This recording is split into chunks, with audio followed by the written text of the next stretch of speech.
यहाँ के राजा का नाम श्रेणिक था। उनके अनेक रानियां थी, उनमें से चेलना प्रमुख रानी थी। इनके अनेक पुत्र थे, उनमें से अभय कुमार का नाम प्रमुखता से लिया जाता है। अभय कुमार राजा का पुत्र तो था ही, वह मंत्री भी था, बहुत बुद्धिमान था। इस तरह ये राज व्यवस्थाएं थी। जिसकी मैं बात कर रहा था मंकाई की, वह राजगृह के रहने वाले श्रेष्ठ ही थे, धनाढ्य था, बहुत संपन्न व्यक्ति था। ये आदमी संपन्न बहुत सारे लोग हो जाते हैं, उस संपन्नता के साथ में श्रद्धावान होना, धार्मिक होना, ये बड़ी बात है। उनमें ये गुण था, श्रद्धावान थे, धार्मिक थे, अपना धर्म ध्यान करते थे। तो इसका अर्थ है कि उनका भगवान महावीर से अवश्य संपर्क रहा होगा, तभी ये गुण उनके जीवन के अंदर आ पाए। मंकाई इस तरह अपना जीवन व्यतीत कर रहे थे, धर्म ध्यान करते हुए और संसार के कार्य व्यवहार आदि सब चलाते हुए जीवन व्यतीत कर रहे थे। एक बार भगवान महावीर का राजगृह पदार्पण हुआ। राजगृह के बाहर एक बड़ा सुंदर अद्भुत बाग था। ये राजा का बाग था। इसका नाम गुणशील उद्यान था। क्या नाम था भाइयों? ये मैं इसलिए पूछ लेता हूं ताकि कथा में, प्रसंग में आपको ध्यान रहे बात। गुणशील नाम का बाग था, अत्यंत सुंदर था। यहाँ व्यवस्था भी थी ठहरने आदि के, तो जब भी भगवान आते थे यहाँ विराजित होते थे। राजगृह के ऊपर भगवान महावीर की विशेष कृपा रही। राग तो नहीं कह सकते, तो वीतराग महापुरुष होते हैं। भगवान के सबसे ज्यादा चतुर्मास इसी नगर में हुए थे। भगवान महावीर का पदार्पण हुआ, राजा को पता चला, उन्होंने नगर में घोषणा करवाई। नगर निवासी भगवान के दर्शन करने के लिए गए। इन जाने वालों में मंकाई श्रेष्ठी भी था, वो भी गया। मंकाई ने भगवान की वाणी सुनी। प्रभु की वाणी सुन करके उसके मन में वैराग्य हो गया, और तब उसने सोचा, जो जीवन बचा हुआ है इस अपने शेष जीवन का मुझे आत्म कल्याण के लिए उपयोग कर लेना चाहिए। और वो तभी होगा कि जब मैं घर गृहस्थी इस सब का परित्याग करके भगवान के चरणों में आ जाऊं और साधना करूं। ये शेष जीवन का तभी सर्वोच्च उपयोग होगा। भगवान से इसने वंदना करके कहा, भगवान आपकी वाणी सुन करके मुझे लगता है आलितेणं भन्ते लोए पलितेणं भन्ते लोए। ये संसार राग और द्वेष की ज्वाला में जल रहा है। ये तो महसूस करने की बात है ना, कोई अनुभव करे इस बात को। उन्होंने कहा ये राग और द्वेष की, मोह माया की इस ज्वाला में जलने लग रहा है। मैं इससे निकलकर अपनी आत्मा का कल्याण करना चाहता हूँ। आपके चरणों में आकर के मैं दीक्षा लेना चाहता हूँ, जैसी तुम्हारी इच्छा हो। भगवान की वंदना कर मंकाई घर आए। घर आकर के उन्होंने अपने परिवार, रिश्तेदार, मित्र प्यारे, इन सब को एकत्र किया, बुलाया सबको। बहुत सारे लोग इकट्ठे हो गए। सब आ गए और मंकाई ने सबका खाना किया, सबको भोजन कराया। भोजन करने के बाद उन मित्रों ने, रिश्तेदारों ने उन्होंने कहा, श्रेष्ठी वर, आपने हमारा स्वागत किया, सत्कार किया, हमें भोजन कराया, हमें ये तो बताएं ये सब किस खुशी में किया गया है और हम आपको क्या बोलकर बधाई दें। किसी घर जाते हैं बधाई देते हैं, भाई फलाने बात की बधाई है, भाई आपको कुछ भी प्रसंग हो नाम लेकर बधाई देते हैं, तो हम आपको क्या कर करके बधाई दें। तब मंकाई ने कहा, मित्रों मेरी बात सुनो, मेरे मन में वैराग्य भाव जागृत हुआ है, मैं संसार में रहना नहीं चाहता, मैं संयम लेना चाहता हूं। मैंने आप सबको याद इसलिए किया है कि सबसे पहले मैं आप सबसे क्षमा याचना करता हूं। देखो व्यवहार में पता नहीं ज्ञात अज्ञात में किसके प्रति क्या व्यवहार हो गया हो, मैं तो हो सकता है ठीक समझता हूं और आपको अच्छा न लगा हो, क्या व्यवहार हुआ हो, आप सब मुझे क्षमा कर देना।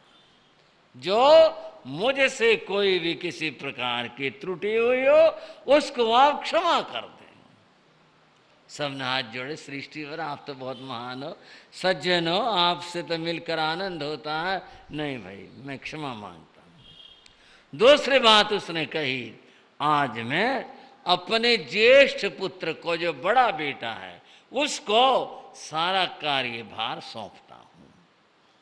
अब ये सारे काम यही करेगा, लेना देना जिसका जो भी कुछ है ये करेगा, इसको मैं ये सब कार्यभार सौंप रहा हूं और सब अपना अपना कार्य करेंगे घर में, जिसकी जैसी जो ड्यूटी है वह निभाएगा और मैं कल भगवान के चरणों में जाकर दीक्षा लूंगा। घर वालों ने औरों ने सब ने कहा, कुछ अपनी बात बोली, उसने कहा नहीं मैं तो दीक्षा लेना चाहता हूं, ये मेरा निश्चय है। और अपने निश्चय के अनुसार बंधुओं मंकाई दूसरे दिन भगवान के चरणों में गए और वहां जाकर उन्होंने दीक्षा ले ली। थोड़ी सी बात समझी जा सकती है और वो मैं आपसे कर रहा हूं, दीक्षा लेने की कोई उम्र नहीं होती। एक बात तो होती है, बस दीक्षा के योग्य होना चाहिए व्यक्ति, ऐसा नहीं उम्र का तो प्रतिबंध नहीं है, लेकिन कुछ बातें जरूर कही जाती हैं कि भाई ऐसा होना चाहिए, इस तरह का होना चाहिए, ये बातें जरूर बताई जाती हैं। वो तो किसी को समझनी हो और दीक्षा का भाव हो तो वे मुनि रत्न के पास आ जाना, वो समझा देंगे भाई ये बातें हैं, लेकिन समझ लेनी जरूर चाहिए और समझ कर ही बात बना करती है। तो यहां यह समझा जा सकता है कि जिसका बेटा इतना बड़ा है, जो सारा कार्यभार संभाल रहा है, इसका अर्थ है एक अंदाजा, एक अनुमान के अनुसार कि उम्र तो बड़ी होगी ही उनकी, 50 कहो 60 कहो क्या कहो, ऐसा तो हमें ऐसा तो लगेगा हम इतने एक निश्चित उम्र बताए, लेकिन जिसका बेटा इतना बड़ा है, जो कार्यभार संभाल रहा है, बड़ी उम्र तो होगी ही। बच्चों ने भी दीक्षा ली, युवाओं ने दीक्षा ली, प्रौढ़ों ने दीक्षा ली, वृद्धों ने भी दीक्षा ली। ये तो जब जागृति आ जाए तभी आत्म कल्याण के पथ पर चल देना चाहिए। मंकाई श्रेष्ठी मंकाई मुनि हो गए, साधना करने लगी, अनेक वर्षों तक उनकी साधना चली और इस तरह है साधना करते हुए आत्म कल्याण के पथ पर चलते हुए उन्होंने कर्म निर्जरा की और अंतिम समय में उन्होंने भगवान से आज्ञा लेकर के संलेखना संथारा समाधि धारण किया। बड़े हर्षित मन के साथ में आत्मरमण करते हुए और अंतिम समय में केवल ज्ञान केवल दर्शन प्राप्त करके मंकाई मुनि सिद्ध बुद्ध और मुक्त हो गए। यूं कहूं बेड़ा पार कर लिया, उद्धार हो गया। बड़ी उम्र में आए थे पर कोई इस बात की बात नहीं थी, बड़ी उम्र मन में उत्साह होना चाहिए, फिर तो बेड़ा पार होगा ही होगा। और उन्होंने मुक्ति को प्राप्त कर लिया। जिस लक्ष्य के लिए आए थे वह उन्होंने अपना लक्ष्य प्राप्त कर लिया। दूसरे महापुरुष ये भी राजगृह के रहने वाले थे। इनका नाम किंकम था। पहले मंकाई है और ये दूसरे किंकम है। इनका चरित्र किंकम का इसी प्रकार से है, अर्थात ये राजगृह के श्रेष्ठ थे और बड़े मान्य थे, धनाढ्य थे, भगवान के उपासक थे। भगवान की वाणी इन्होंने सुन करके मन में वैराग्य हुआ तो किंकम ने भी इसी तरह से मित्रों, परिजनों और रिश्तेदारों को बुला करके सबको भोज दिया। और उसके पीछे जो पूछा गया भी बात क्या है, तो साधु बनने की बात कही। सबसे क्षमा याचना के अपने मन को हल्का बनाया और फिर अपने ज्येष्ठ पुत्र को कार्यभार सौंप कर किंकम सृष्टि भी किंकम मुनि हो गए। अनेक वर्षों तक साधना के अंत में संसारा संलेखना करके आत्मरमण करते हुए और केवल ज्ञान, केवल दर्शन को प्राप्त करके ये सिद्ध बुद्ध और मुक्त हो गए। बंधुओं, तीसरे महापुरुष का चरित्र जिसके लिए जम्बू स्वामी ने प्रश्न किया, ये कौन महापुरुष हुए, कहाँ के थे और कैसे इन्होंने आत्म कल्याण किया है। सुधर्म स्वामी ने कहा, जम्बू तीसरे महापुरुष, उनका नाम पहले अर्जुन माली था, फिर वे अर्जुन मुनि हुए थे। इन्होंने कैसे अपना आत्म कल्याण किया, ये कौन थे, कहाँ के थे। तब सुधर्म स्वामी ने कहा, इनके कथा में मुदगर शब्द का जिक्र आया है और फिर उसके साथ जुड़ा पानी। मुदगर पानी का अर्थ है, पानी संस्कृत में हाथ को कहते हैं। जैसे पानी ग्रहण, पानी मैंने हाथ होता है। मुदगर, जिसके हाथ में मुदगर था, ऐसा कौन व्यक्ति? अर्जुन माली। ये मुदगर की क्या बात हुई, ये आप कथा में सुनेंगे और समझेंगे, जानेंगे। तो ये कथा अर्जुन मुनि की कथा है। ये कैसे मुनि हुए, बड़ा अद्भुत और विचित्र प्रसंग है। राजगृह नगर में अर्जुन माली नाम का एक व्यक्ति रहा करता।